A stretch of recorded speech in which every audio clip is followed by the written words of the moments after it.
Vamos a ver si queréis un pequeño ejemplo, ¿no?, de algo que he hecho con inteligencia artificial para que veáis que también la inteligencia artificial es una herramienta más que además el patrimonio cultural nos va a venir muy bien porque podemos acercar esa esencia de una manera todavía mucho más cercana. Vamos a poner un ejemplo.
Vale, estas son imágenes realizadas con la técnica NEF, son imágenes en 3 dimensiones. Fue un estudio que he realizado para la Diputación de Salamanca sobre la indumentaria tradicional. Bueno, aquí están las principales piezas de la provincia de Salamanca, porque me imagino que sabéis que la indumentaria de la provincia de Salamanca es una de las más ricas de Europa. Bueno, como veis aquí, no es la inteligencia artificial, pero sí es la tecnología. Ha encantado esto y tengo pedidos de todas las diputaciones porque quieren tener también reflejada su indumentaria desde ese punto de vista tan etéreo, porque yo creo que es una forma también de ver el patrimonio desde una nueva perspectiva más contemporánea y ha llamado mucho la atención y por tanto pues eso ha gustado mucho. Vamos a ver otro ejemplo que sí es con inteligencia artificial.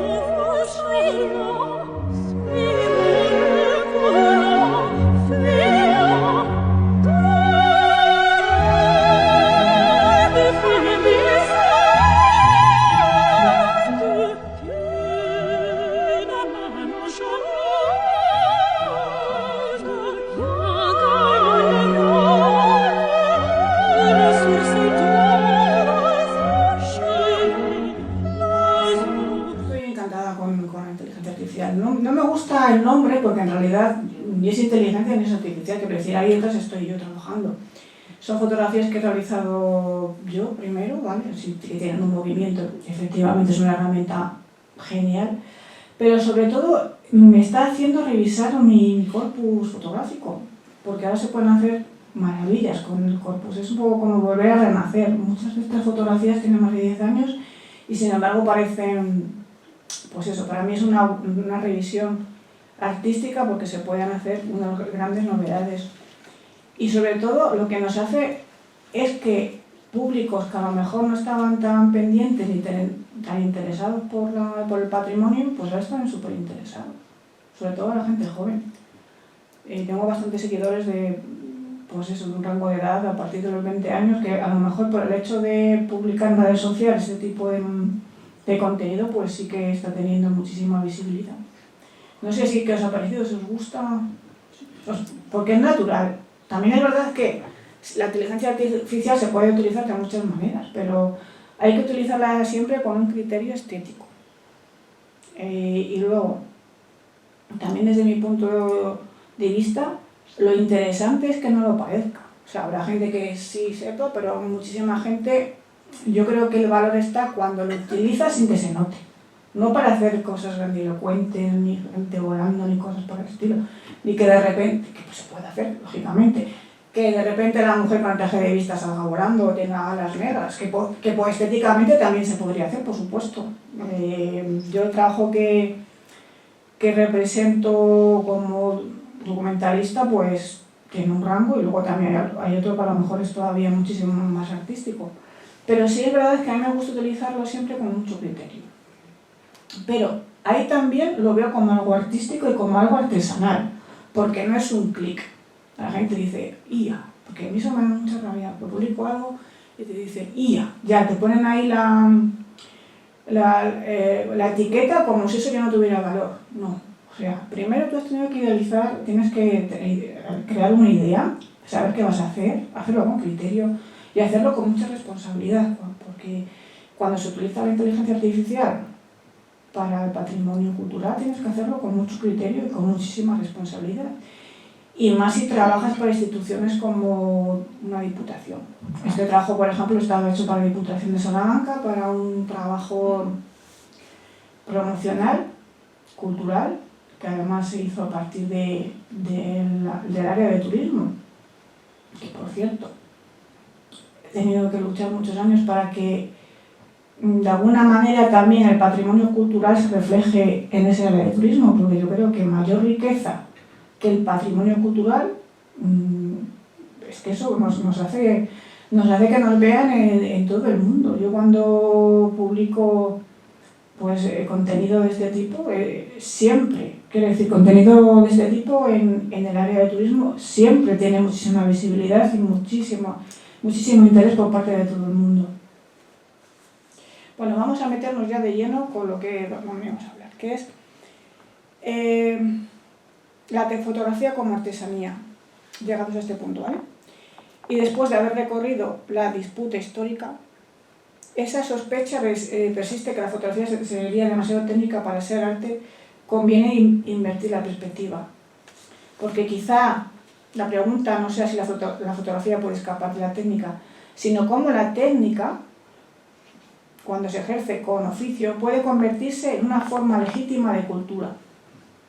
Y esto nos conduce necesariamente a la idea de artesanía. Cuando hablamos de artesanía en un contexto contemporáneo, corremos el riesgo de entenderla como una categoría menor, casi como decoración, algo manual, pero sin densidad intelectual. Sin embargo, la artesanía es una teoría práctica del conocimiento. No es únicamente hacer con las manos, es en realidad el saber hacer.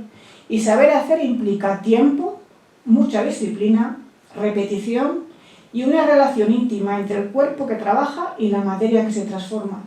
Y en fotografía, la materia no es arcilla ni es madera o metal, como decía antes. Para nosotros, la materia es la luz.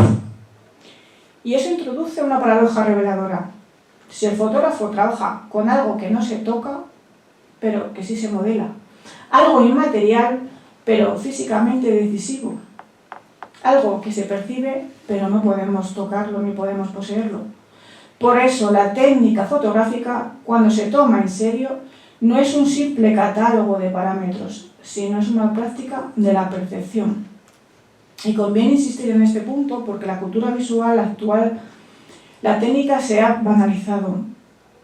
Se delega al móvil, a un dispositivo que está ya automatizado y se da ya por supuesto, simplemente hay que hacer un clic.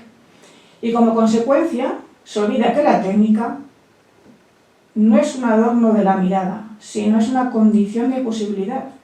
Dicho de otra manera, la técnica no sirve solo para hacerlo bien, sirve para poder decir algo con mucha precisión, en este caso la imagen. Y aquí aparece el tema de la repetición. La repetición es el corazón de cualquier artesanía, no como una rutina mecánica, sino como una forma de repetición formativa. Es cuando realmente se aprende. La fotografía se aprende a base de hacer muchísimas fotografías y cometer muchos errores, pero sobre todo repitiendo, al igual que la artesanía. Y es lo que convierte un gesto en conocimiento, lo que transforma una intuición en dominio, y lo que hace que el cuerpo aprenda como incluso antes de que el pensamiento formule. En fotografía ocurre lo mismo, aunque a menudo no se reconozca. Quien trabaja como artesano repite operaciones fundamentales, en este caso observar la luz y comprenderla, decidir apertura, velocidad, sensibilidad, movimiento, anticipar cómo el sensor producirá esas altas luces, las sombras, ajustar la distancia, el enfoque, la profundidad y el contraste. Pero lo decisivo no es aprender estos elementos como una lista técnica, sino lo bonito es integrarlos hasta que se convierta en una forma de mirar. O sea, que ya sabes lo que va a pasar antes de reflejar esa fotografía. Porque el oficio no consiste en aplicar fórmulas, sino consiste en construir imagen con criterio. Y el criterio se forma precisamente a través de una repetición consciente y consciente. Además, el oficio es corporal. El cuerpo decide también desde qué altura se mira, desde cómo te desplazas, cómo se detiene, cómo te agachas, cómo te inclinas, cómo tienes que sostener la respiración para estabilizar la cámara. Tienes que medir distancias de manera intuitiva, aprender a anticipar el instante preciso, saber qué es lo que va a ocurrir. Incluso en la era digital, la fotografía sigue siendo una práctica también física. Ahora bien, no tenemos que quedarnos simplemente en la técnica y en lo corporal, sino que la artesanía no es solo destreza, es sobre todo alma, es una interioridad orientada. No hay artesanía verdadera si no hay una ética del cuidado, cuidado del proceso, cuidado de la materia y sobre todo cuidado del resultado. En fotografía, ese cuidado introduce una pregunta que más adelante adquirirá todavía una plena dimensión ética. ¿Qué hacemos con lo real cuando lo convertimos en imagen? De momento lo esencial es esto, la técnica entendida como repetición consciente no es una dimensión menor de la fotografía, es su columna vertebral. Lejos de oponerse al arte, la artesanía lo prepara y lo hace posible. Y la técnica nunca está debajo del arte, es lo que lo vertebra y lo sostiene. Y a partir de esta idea podemos avanzar un poquito más. ¿Por qué? Si la artesanía es repetición, también es decisión. Y es la cadena de decisiones donde la fotografía revela toda su complejidad cultural. No solo cómo se hace una imagen, sino qué significa hacer esa imagen. Y si hemos visto y hemos afirmado que la técnica se adquiere mediante repetición, conviene también precisar algo más exigente. Que la fotografía no es solo una repetición de procedimientos, sino es una sucesión constante de decisiones. Y una de las ideas más persistentes y más equivocadas es que la cámara captura la realidad, como si el mundo simplemente se ofreciera y el fotógrafo llega y se limita a registrarlo. Y no es así. Lo que hace el fotógrafo es seleccionar un instante de la realidad. Y luego seleccionar implica también decidir. Decidir qué significa en primer lugar y elegir dónde situar esta imagen. El punto de vista no es neutro. La altura desde que se fotografía transforma la lectura de la escena. Y en segundo lugar, decidir también significa qué encuadrar y qué no encuadrar. Cada fotografía establece un límite. Lo que queda fuera desaparece del relato visual y eso es una gran responsabilidad. En tercer lugar, decide qué momento reflejar exactamente. Un gesto, un segundo antes o después cambia completamente la narrativa. Y esa conciencia temporal, el instante decisivo, no es puro romanticismo, es una comprensión de que el tiempo produce sentido. Y por supuesto, decidir es trabajar también con la luz. La luz no solo es un requisito para que la imagen exista, es uno de los elementos más decisivos para modelar la forma, jerarquizar la escena y determinar la atmósfera y el significado. Por lo tanto, esa cadena de decisiones incluye también la proximidad, el hacer caso, mantenerse del sujeto aislar el sujeto, insertarlo en un contexto, privilegiar el acto individual o mejor el tejido social de un evento. Y cada distancia que se elige construye una relación con los contextos culturales y eso implica, por supuesto, una gran responsabilidad. Porque, como digo, la fotografía no concluye simplemente cuando aprietas el obturador. Ahí comienza otra fase todavía mucho más decisiva, que esa nunca se refleja ni nunca se habla tanto de ella, que es la selección. Después de hacer un reportaje cultural, la selección siempre es algo que requiere muchísimo tiempo. No es una selección simplemente técnica, es cómo vas a interpretar lo que has visto. Una variación mínima del gesto, de luz o de encuadre, puede parecer iguales, pero sin embargo con el tiempo se revelan con diferencias sustanciales. Y en mi práctica, la selección es deliberadamente muy lenta. De hecho, yo muchas veces lo que suelo hacer es hacer un reportaje y dejarlo ahí durante bastante tiempo porque creo que la imagen tiene que reposar. Cada imagen tiene que reposar un tiempo y volver a ella después de unos días y ver exactamente si está expresando aquello que tú quieres reflejar. Hay que dejar que la intensidad del momento se enfríe para que el criterio se imponga al entusiasmo. Y esa lentitud no es un capricho, ahí está el oficio. Porque el tiempo también es una forma de artesanía. Permite que el sentido decante. Y seleccionar implica también una pregunta muy simple y exigente. ¿Qué quiero mostrar al mundo? Porque no todas las imágenes técnicamente correctas son culturalmente pertinentes. Tienes que seleccionar no solo lo que es técnicamente perfecto, sino lo que realmente tú quieres expresar. Y no todas las imágenes son intensas ni justas con la realidad. Cuando se trabaja con patrimonio cultural, la selección de las imágenes adquiere una dimensión casi histórica. Porque no fotografiamos solo para el espectador contemporáneo, eso siempre lo digo. Yo no estoy en realidad trabajando para un espectador presente. Estamos trabajando para el futuro, para un archivo futuro. Y por eso la edición es una forma de responsabilidad. Excluir una imagen es decidir que no formará parte del relato. Y elegir otra es otorgarle un lugar en la memoria. Por tanto, siempre requerimos una gran responsabilidad. Vamos a hablar de la mirada como un acto ético. Si en los apartados anteriores hemos hablado de técnica, repetición y decisiones y responsabilidad, conviene ahora formular la pregunta que atraviesa siempre el ejercicio fotográfico. ¿Qué es lo que significa exactamente mirar?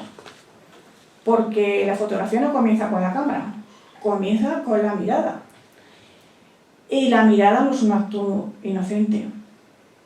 Mirar también implica seleccionar, como ya hemos señalado, pero implica algo más profundo. Es adoptar una posición frente a aquello que se observa. Y toda posición comporta una interpretación personal. En fotografía no solo decidimos qué aparece, sino bajo qué régimen de sentido aparece. Por eso cuando hablamos de ética, no hablamos de un suplemento moral, no es de moral de lo que hablamos, sino hablamos de una dimensión estructural de la imagen. Por ejemplo, Barthes hacía una reflexión muy interesante. Hablaba del studium y el punctum. El studium es aquello que podemos comprender culturalmente en una imagen, en un contexto, su formación, su sentido compartido, su significado, que es la dimensión que se analiza y se explica. El punctum, el cambio, es aquello que nos hiere, es aquello que nos llega al alma cuando vemos una imagen, es aquello que nos llama la atención, es un detalle, una mirada, y es aquello que nos llega realmente al alma y nos interpela, que si podemos reducirlo del todo, no podemos reducirlo todo a un esquema racional en fotografía. John Berger, sin embargo, nos habla de la mirada como construcción cultural desde el mundo del arte. Miramos desde una cultura, desde un sistema de valores, desde una historia de imágenes que nos precede. Esto implica dos consecuencias decisivas. En primer lugar, que ninguna imagen es inocente y en segundo lugar, que tampoco lo es la mirada que interpreta. La fotografía no se produce en el vacío, se escribe en una tradición visual y dialoga con otros modos de representación. Cuando un fotógrafo mira, no solo observa el mundo, sino también que interviene en un sistema de visibilidad ya existente. Y aquí es donde la cuestión del arte reaparece con fuerza, porque no como etiqueta, no una etiqueta institucional, sino aparece el arte como su función cultural. Si la mirada está condicionada por hábitos y códigos, el acto artístico consiste precisamente en hacerla consciente, en interrumpir esa mirada automática, en reorganizar la percepción y obligarnos a ver de otra manera. La fotografía puede limitarse a reproducir modos de ver o puede cuestionar los modos de ver. Si aceptamos que toda imagen implica una posición ante el mundo, debemos formular la siguiente pregunta todavía más concreta. ¿Qué responsabilidad tiene el fotógrafo frente a la persona o a la comunidad que fotografía? Porque fotografiar no es apropiarse de una imagen neutra, es intervenir en la representación pública del otro. Y el sujeto fotografiado no es material compositivo ni un recurso visual, es un portador de historia, de identidad, de memoria y de dignidad. Por tanto, la relación entre fotógrafo y sujeto es necesariamente una relación ética. Y conviene precisar que entendemos por responsabilidad, porque no se trata solo de un consentimiento formal y que nos den los derechos de imagen, es sino una forma en que esa imagen se va a situar esa persona en el imaginario colectivo. Cuando una fotografía circula, produce un significado, fija una interpretación, define una presencia organizada y una lectura, y esa lectura puede simplificar o puede hacerla más compleja, puede reforzar estereotipos o desmontarlos, puede convertir una relación en una postal artística, puedes hacer una tradición una postal artística, o puedes hacerla como una representación práctica viva y estructurada. Y si hemos hablado de una mirada y de una responsabilidad, un consentimiento simbólico de la persona que fotografías, el paso natural ahora es preguntarnos ¿qué ocurre cuando la fotografía se enfrenta al patrimonio cultural inmaterial? Porque el patrimonio cultural inmaterial, a diferencia del monumental, no es un objeto estable, no es una piedra ni es una arquitectura, es gesto, es transmisión, es memoria, y eso es más complicado de reflejar. Sin embargo, el patrimonio inmaterial no puede pensarse desde algo fijo, es algo que, como digo, se transforma.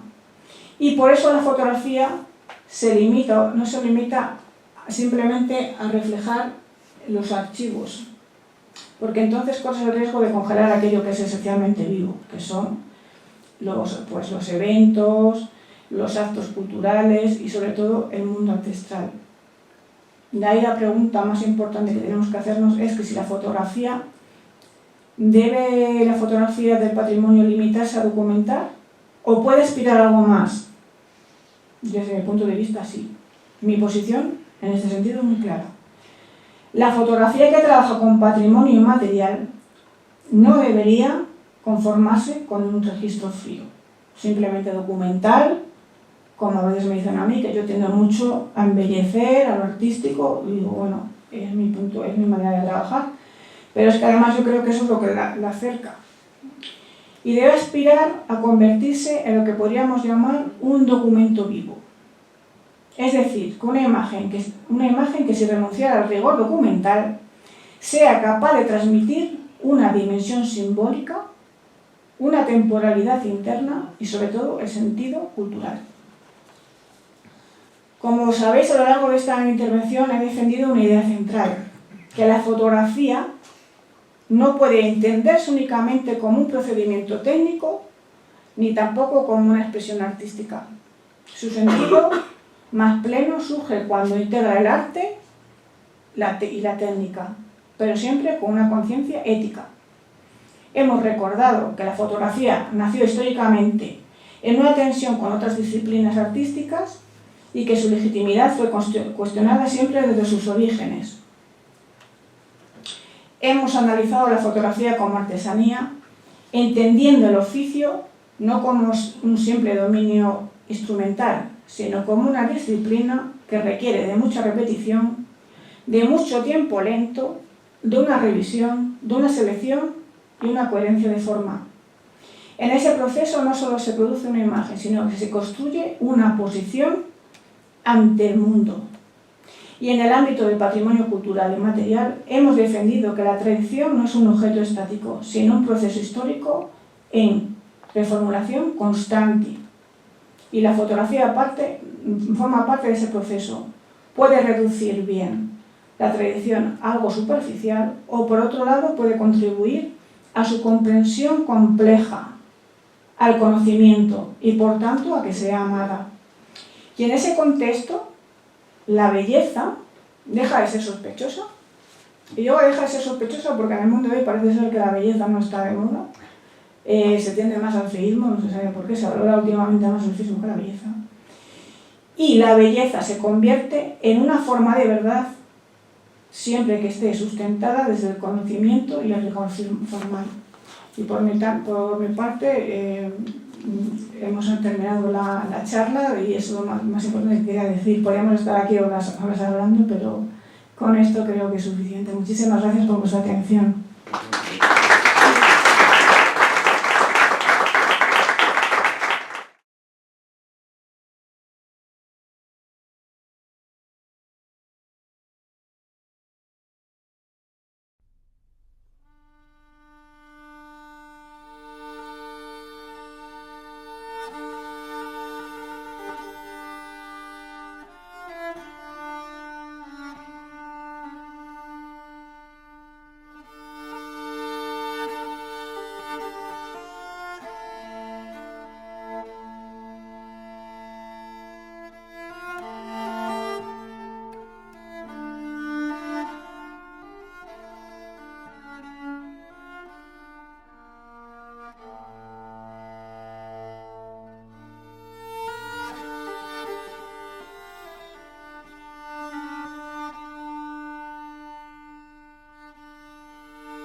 Sí.